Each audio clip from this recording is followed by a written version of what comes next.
We appreciate the hard work of everyone who contributes to our releases, but it is and always has been company policy that only current members of our staff are credited. We have never credited staff for their individual roles or if they have left the company. Fuck off. XSEED. Fuck the disgusting fuck off, you slimy, dismaying toads. This is XSEED Games, a smaller company, a pluckier little company, demonstrating that you don't have to be a major, mainstream, big-budget publisher to have an amoral piece of shit AAA attitude. XSEED put its foot in its mouth and revealed this policy in defense of itself, if you can believe it. They said that to defend themselves when it turns out that Brittany Avery, a former producer and localizer for the company that had worked reportedly very, very hard, people have said that they couldn't have done their jobs without her, actively had her name removed from the credits for Trails of Cold Steel 1 and presumably 2 as well because she left the company last year. This is despicable. This is utterly fucking despicable. This is morally repugnant. If someone worked on your game, you credit that fucking person. You sure as shit don't get to go on Twitter and say that you appreciate everyone's hard work. You don't. You clearly don't.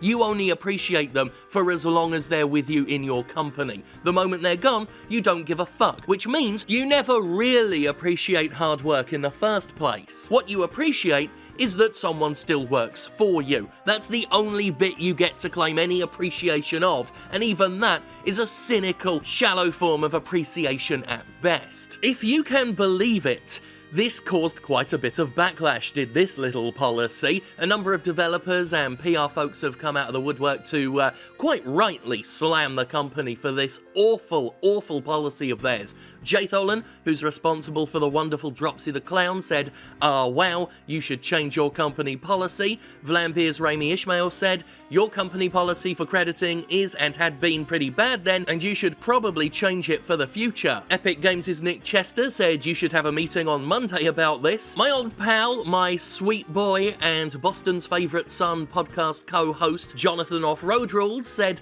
why is policy? Who does this policy benefit? What does it say about your company and its values? How would things be better or worse for your company, customers and staff if you were to change this policy? Fair question. Literally nothing would be bad.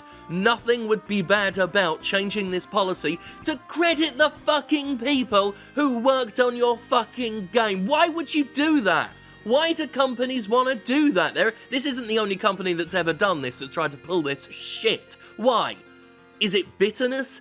Is it simply a pride thing? Is it a money thing? Are you worried that one day someone might want some royalties or something? Do you want to just save time when you make the credits? You want to keep them short so you don't have to work on so many of them? Although if you go in and actively remove them, you are making more work for yourself. Fuck off. Fuck right off. There is no good, literally no good reason. There is no moral reason. There is no ethical reason. There is no good business reason that I'm going to hear from you that justifies this. That justifies literally pretending people didn't work on your game when they did. That's what it is. You are deliberately failing to acknowledge somebody's hard work. And I'm amazed that you, XSEED, do not understand how shitty that is. That you do not understand how slimy and horrible you're being. That you think you can post your policy up as a defense for yourself. That's your justification.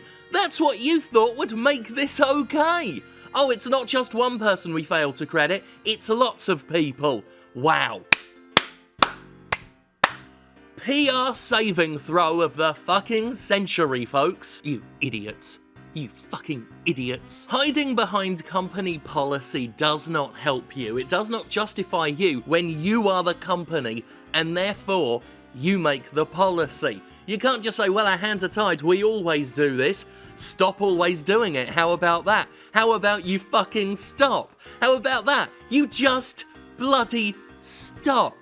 Change the policy. You're the company. It's your company. It's therefore your company policy. It's the policy of your company. The company that is you. You have the power to change it because it's your policy. In your company. The policy of the company policy in your company. It's your policy. Change the policy. You fucking worms. Oh, I'm sorry you didn't like the bad thing we did, but I assure you we do the bad thing all the time, so that makes it okay. I mean, How did you think this would go, XSEED? I mean, I can't blame the poor social media manager who has to handle the Twitter account. They're just repeating verbatim what they're told to repeat, I imagine, but Jesus Christ. Especially right now, especially with all the talk of crunch and exploitation and abuse that goes on within the game industry. You think this is a good look? You think this looks good on you? No, it bloody doesn't, mate. I'm very disappointed. Very disappointed. I like what XSEED's output is, generally. They got Deadly Premonition on PC. Deadly Premonition, one of my favourite games ever, but my god, what a letdown.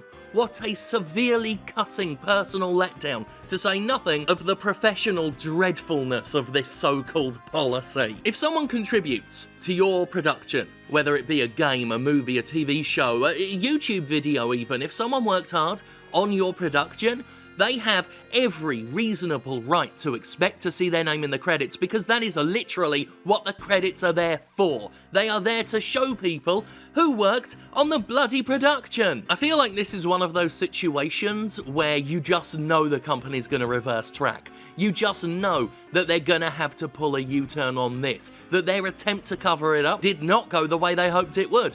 I don't know how they could have expected it to go any other way, but we're here now, and clearly the world has spoken out. If you look at the Twitter response to this, there is practically nobody on XSEED's side here. I scrolled through and I didn't see a single fucking person stick up for them, and there's normally at least a few obvious clear devil's advocates out there. I think even that bloke who wrote the CNET article about outraged YouTubers would have to agree this is worth being a little bit angry about. XSEED should change its policy.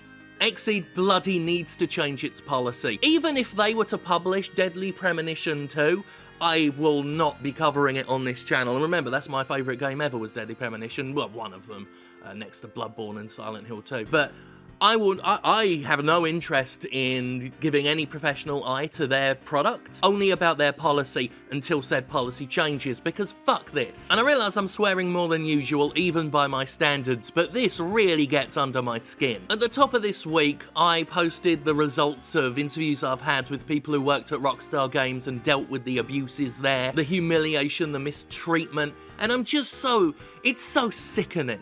It's so sickening. The way this industry, the way these companies treat people, the disregard, the disrespect, the dismissiveness. You wonder why I get so angry at the game industry. You wonder why there is so much outrage on this channel. Well, here's a fine bloody example. Here's a sweet little plum for you. Horrendous. Utterly abhorrent. That policy needs to change. I echo what Nick Chester said when he said they need to have a meeting on Monday about this, because this cannot continue. Shove that up your premonition and make it deadly. What? Oh.